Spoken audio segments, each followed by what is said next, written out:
Photosynthesis. হ্যাঁ, আজকে যে টপিকটা নিয়ে আমি কথা বলবো সেটা হচ্ছে ফটোসিনথেসিস। প্রথম আমরা টার্ম দিতে চলে যাব।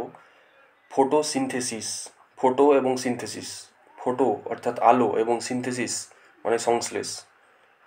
প্রথম এই টার্মটি বিজ্ঞানী বার্নেস 1898 খ্রিস্টাব্দে প্রথম প্রচলন করেন, সেই থেকেই ফটোসিনথেসিস।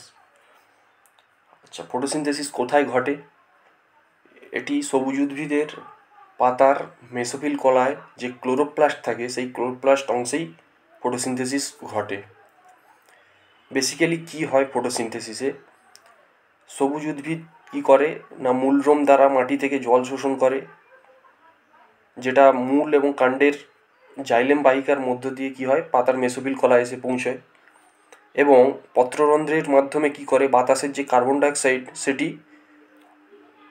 মেসোফিল কলায় পৌঁছায়। মেসোফিল কলার পৌঁছায় সূর্যালোকের উপস্থিতিতে ও মেসোফিল কলা কোষে কী হয় যে ক্লোরোফিলের সাহায্যে জল এবং কার্বন ডাইঅক্সাইড এর রাসায়নিক বিক্রিয়ায় কী হয় কার্বোহাইড্রেট বা শর্করা জাতীয় একটি খাদ্য অর্থাৎ গ্লুকোজ উৎপন্ন হয়। এই পদ্ধতিটিকেই বলা হয় সালোক সংশ্লেষ বেসিক্যালি। এরপরে চলে যাব যে বেসিক ফর্মুলা অফ ফটোসিনথেসিস। ফটোসিনথেসিসের বেসিক ফর্মুলাটা কি? 6 molecules of CO2 plus 12 molecules of H2O কি হয় লাইট এবং ক্লোরোফিলের সহায়তায় কি হয় C6H12O6 অর্থাৎ glucose plus 6 molecules of O2 এবং 6 molecules of H2O উৎপন্ন করে। এরপর চলে যাব যে স্টেপস অফ ফটোসিনথেসিস।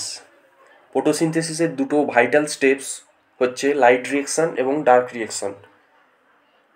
লাইট রিঅ্যাকশান যেটা হচ্ছে প্রথম ফার্স্ট স্টেজ, কী করে না সোলার এনার্জিকে কনভার্ট করে ইন্টু কেমিক্যাল এনার্জিতে, যেখানে ইন দ্য ফর্ম অফ তৈরি হয় এটিপি অ্যাডিনোসিন ট্রাইফসফেট এবং NADPH অর্থাৎ নিকোটিনামাইড অ্যাডিনিন ডাইনিউক্লিওটাইড ফসফেট।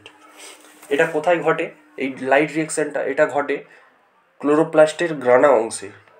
এরপর চলে যাব ডার্ক রিঅ্যাকশান। এই ডার্ক রিঅ্যাকশান এটা একটা লাইট ইন্ডিপেন্ডেন্ট প্রসেস, যেখানে কি হয় না সুগার মলিকিউলস ফর্মড হয় কোথা থেকে না কার্বন ডাইঅক্সাইড এবং জল থেকে, অর্থাৎ CO2 এবং H2O থেকে। এটা হয় এই ডার্ক রিঅ্যাকশানটা সংগঠিত হয় কোথায় না ক্লোরোপ্লাস্টের স্ট্রোমা অংশে। নেক্সট চলে যাব আমরা লাইট রিঅ্যাকশান। লাইট রিঅ্যাকশানে যে মেটেরিয়ালগুলো ইউজড হয় সেটা হচ্ছে Sunlight, chlorophyll, 12 molecules of ADP, 12 molecules of PI, 12 molecules of NADP এবং 24 molecules of H2O।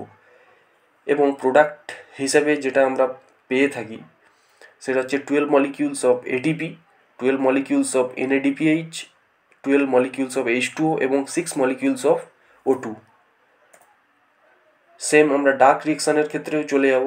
এখানে যে মেটেরিয়ালসগুলো ইউজড হচ্ছে সেটা হচ্ছে 6 molecules of CO2, 6 molecules of RUBP, 12 molecules of NADPH2 এবং 12 molecules of ATP। এবং প্রোডাক্ট হিসাবে যেগুলো আমরা পেয়ে থাকি সেটা হচ্ছে 1 molecule of glucose, 6 molecules of RUBP, 12 molecules of NADP, 12 molecules of ADP। এরপর যে photosynthesis is called oxidation reduction process, এটাকে আমরা কেন বলবো? কারণ এখানে আমরা সমীকরণটিতে গেলে দেখতে পাবো যে 6 CO2 প্লাস 12 H2O সানলাইট এবং ক্লোরোফিলের সহায়তায় কী হচ্ছে গ্লুকোজ এবং জল এবং অক্সিজেন তৈরি করছে।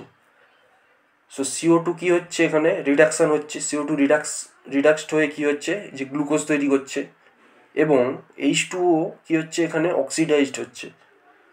অক্সিডাইজড হয়ে কী করছে O2 উৎপন্ন করছে। সো তাই এইটিকে আমরা বলবো এই ফটোসিনথেসিস প্রসেসটাকে বলবো অক্সিডেশন রিডাকশান প্রসেস।